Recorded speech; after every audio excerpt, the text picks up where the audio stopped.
Bienvenue dans ce nouvel épisode du PédagoTube, la chaîne que je dédie à la pédagogie. Aujourd'hui, je voulais vous présenter et vous donner mon point de vue sur un jeu relativement connu qui n'est autre que le jeu de la NASA. Ce jeu peut tout à fait faire office de simple brise-glace, mais il est surtout particulièrement pertinent en amont de la mise en place d'une pédagogie par projet. En quelques mots, sa valeur ajoutée réside, de mon point de vue, dans le fait qu'il va mettre en saillance l'efficacité du travail de groupe lorsque ce dernier est bien orchestré par rapport au travail individuel. Il va également permettre de formaliser avec un groupe un certain nombre de bonnes pratiques qui permettent de rendre justement plus efficient ce travail de groupe. Il peut également, et pourquoi pas, amener les apprenants à s'approprier le fameux adage selon lequel seul on va plus vite et à plusieurs on va plus loin. Avant d'aller plus loin, je vais vous présenter donc le principe du jeu, dont il existe d'ailleurs plusieurs variantes, et la scénarisation que vous pouvez bien sûr adapter à vos besoins. Et je vous propose pour cela d'imaginer que vous faites partie d'une cohorte de 20 apprenants, répartis pour l'exemple en 4 groupes de 5 personnes chacun. Quant à moi, eh bien, je suis le formateur, je me tiens face à vous. Je vous présente alors le scénario de l'activité de la manière suivante. Vous faites partie de l'équipage d'un vaisseau spatial programmé à l'origine pour rejoindre une fusée mère sur la face éclairée de la Lune. À la suite d'ennuis mécaniques, vous avez dû allunir à 320 km environ du lieu de rendez-vous fixé. Au cours de l'alunissage, la plupart des équipements de bord ont été endommagés à l'exclusion de 15 objets. Une boîte d'allumettes, des aliments concentrés, 50 mètres de corde de nylon, un parachute en soie, un appareil de chauffage fonctionnant à l'énergie solaire et 10 autres objets que je ne vais pas énumérer ici.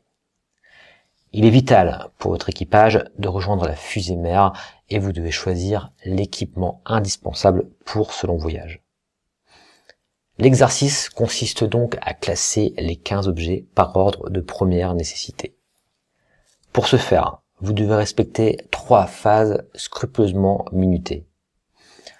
La première phase consistera à classer les objets seuls en totale autonomie durant 10 minutes.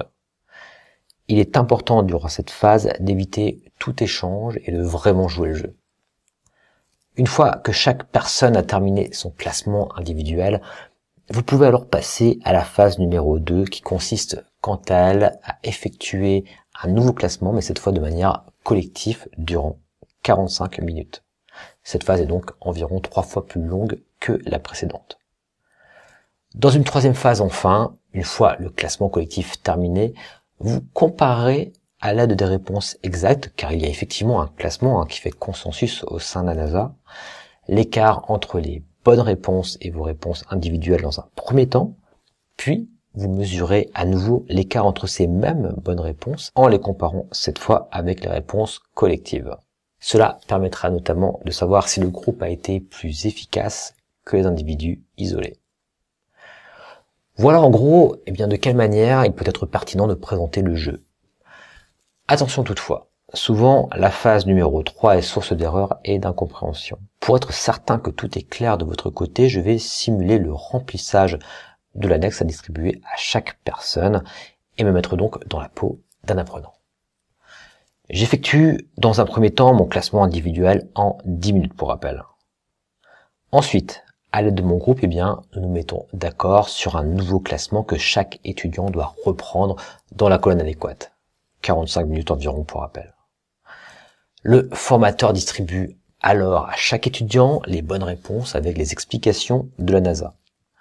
Chacun reprend donc ses bonnes réponses dans son propre tableau. Il s'agira ensuite de calculer l'écart pour chaque item en nombre entier positif. Par exemple, si la boîte d'allumettes, premier item de la liste, est en 15e position dans le classement de la NASA et qu'elle est en 4e position dans mon classement individuel, alors je note le nombre 11, donc la différence entre 15 et 4. Si, concernant maintenant les aliments concentrés, le classement de la NASA est cette fois à la 4e position, alors que pour ma part je l'ai classé en 15e position, l'écart obtenu sera toujours de 11. On soustrait toujours donc le classement le plus élevé en valeur absolue à l'autre classement. C'est exactement le même principe pour les écarts NASA et classement collectif. Rien de bien compliqué, mais d'expérience, il faut être précis et mieux vous donner un exemple concret avant de demander aux apprenants de calculer les écarts. Une fois tous les écarts calculés, pour terminer la phase numéro 3, il s'agit alors de les additionner pour obtenir d'une part les écarts cumulés de son classement individuel et les écarts cumulés du classement collectif. Ensuite, il s'agit de comparer les écarts. Dans le cas où le cumul des écarts dits collectifs est inférieur aux écarts individuels, on dit alors que le travail de groupe a été plus efficace que le travail individuel. Dans le cas contraire, l'individu a été plus efficace en quelque sorte que le groupe. Évidemment, dans l'idéal, le formateur sera ravi de voir que le travail de groupe est plus efficace. D'expérience, c'est souvent le cas. Mais il arrive également que l'inverse se produise.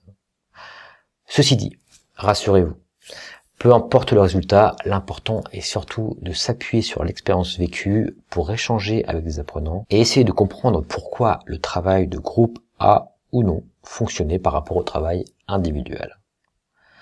C'est là que les choses deviennent intéressantes et qu'on va pouvoir formaliser avec les étudiants des règles de bonne pratique pour collaborer efficacement.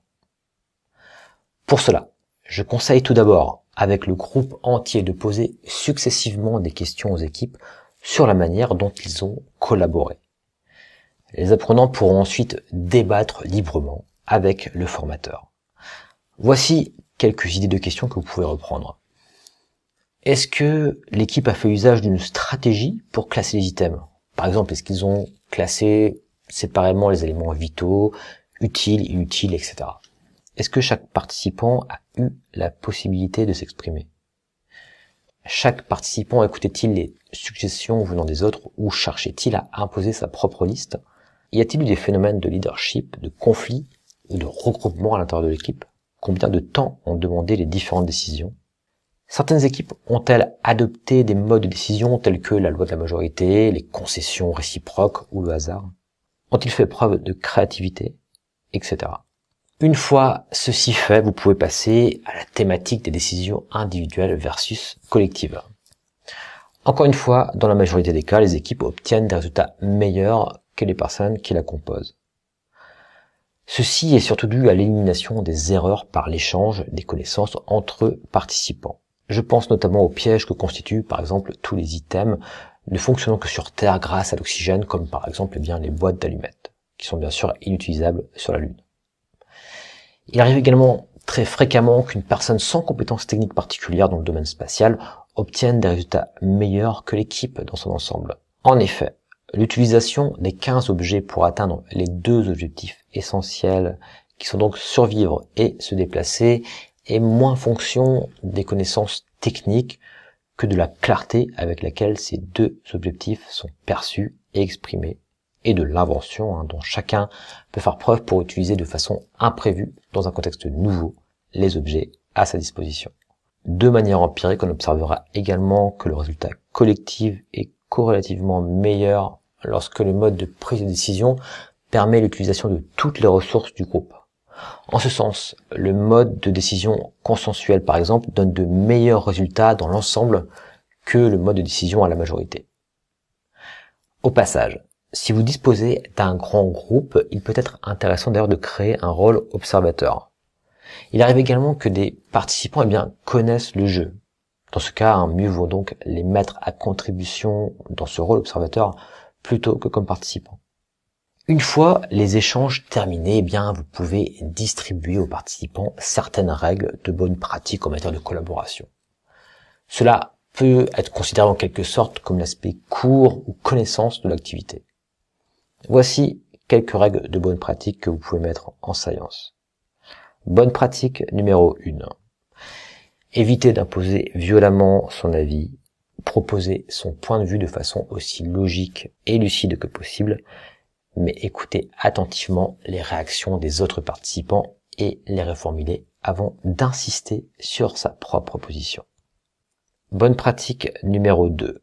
Si la décision semble engagée dans une impasse, évitez de privilégier le point de vue majoritaire et s'attacher à chercher la solution la plus acceptable pour tous les participants. Bonne pratique numéro 3, ne pas occulter une divergence sous le simple prétexte d'éviter un conflit ou de sauvegarder un climat harmonieux. Se méfier des accords superficiels obtenus trop vite et trop facilement.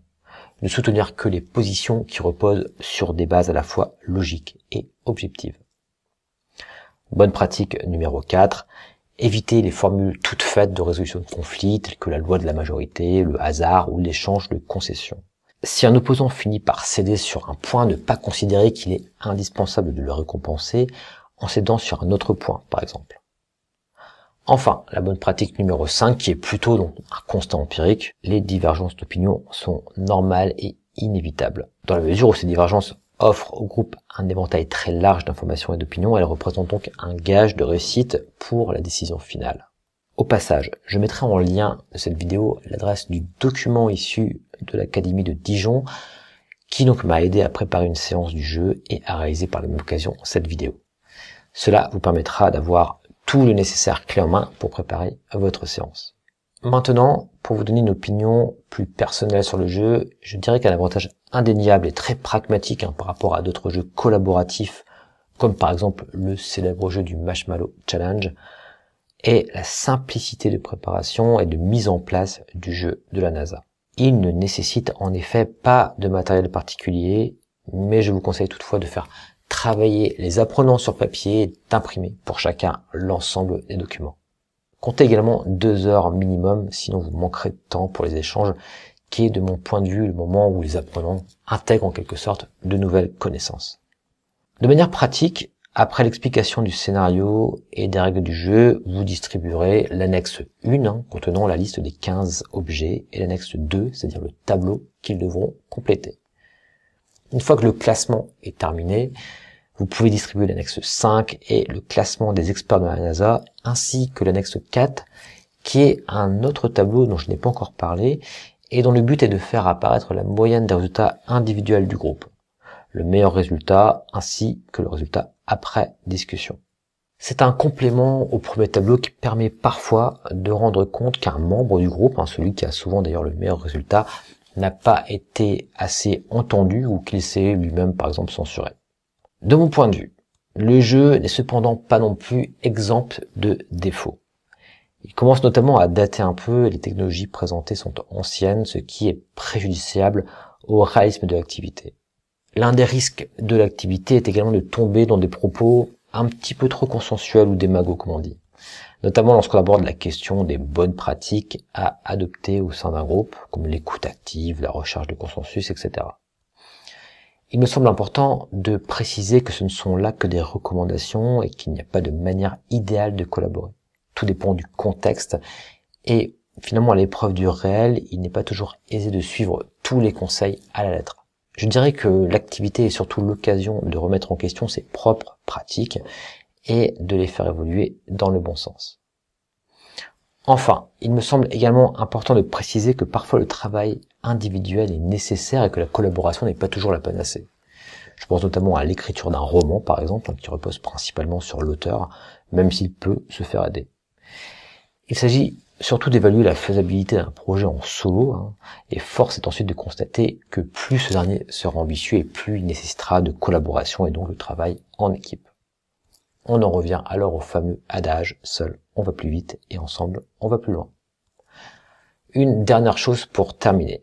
Une variante du jeu que je n'ai cependant pas exploitée peut être de donner des contraintes différentes au groupe sur la manière de collaborer durant la phase de classement collectif. Par exemple, on peut demander aux équipes de faire pour chaque item un vote à main levée avec majorité gagnante. On peut également leur demander de décider de la place d'un objet dans la liste à tour de rôle, etc. Ces variantes permettront éventuellement de faire émerger le problème posé par certaines pratiques, voire carrément, pourquoi pas, remettre en question, ou du moins prendre du recul sur notre propre système démocratique. Je vous l'accorde, cela va peut-être un peu loin, mais je me souviens, par exemple, avoir profité du jeu pour rappeler les règles de prise de décision de certains organes politiques. Sous l'angle des méthodes collaboratives, l'analyse peut être passionnante. Il est par exemple très intéressant de constater que bien souvent la règle de la majorité est adoptée dans notre démocratie, même si je pointe l'inconvénient de cette pratique qui n'est pas toujours la plus efficace. À l'inverse, d'autres systèmes de prise de décision nécessitent l'accord de tous les membres. C'est par exemple le cas au Conseil de sécurité de l'ONU, dans lequel les 5 membres permanents doivent se mettre d'accord pour qu'une résolution soit adoptée. Évidemment, il n'est pas nécessaire de pousser la réflexion si loin, mais je souhaitais partager ce retour d'expérience pour pointer avec vous le fait que le jeu peut être un tremplin pour aborder une grande variété de thématiques. Voilà, j'en ai fini avec cette vidéo et en guise de conclusion, je dirais que malgré ses défauts, le jeu reste de mon point de vue très pertinent et je le garde personnellement dans mes must-have ou plutôt je devrais dire les must-do lorsqu'il s'agit d'initier une activité pédagogique de type pédagogie par projet. Afin de terminer et en guise d'appel à l'action, n'hésitez pas bien sûr à liker la vidéo et à vous abonner, mais sachez également que je serais très curieux d'avoir le retour d'autres formateurs sur ce jeu avec qui je pourrais pourquoi pas échanger sur un format audio de manière plus informelle dans un épisode du Pédagogcast. Ce serait un excellent complément à cette vidéo. Sur ce, je vous dis à très bientôt pour une nouvelle vidéo du PédagogTube.